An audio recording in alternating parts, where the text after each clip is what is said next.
tunawapokea kabisa na roho yenu yote, lakini masiku mingi, miaka mingi hatufike hapa. Mnapasha kujua ke mnakuwa tu mroho, ma circonstances yanatuma tufikake. Leo tunakuya kubambia tena, tuko pale. Na mimi mtoto wenu niko pale. Siwezi kwa sababu hata kiloko.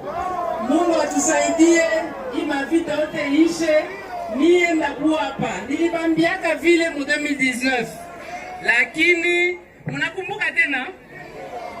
Lakini haiko mie njo mimi nakuwa na decider juu yangu.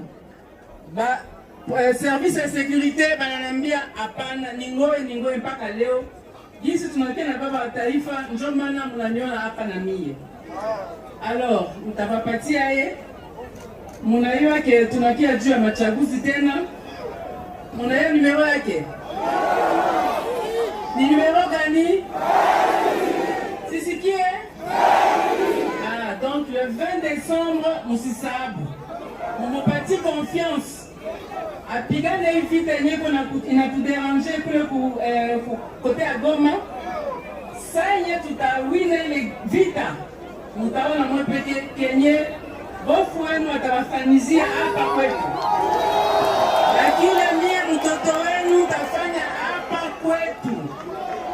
Asante sana, Mungu awabariki na waongezee mingi.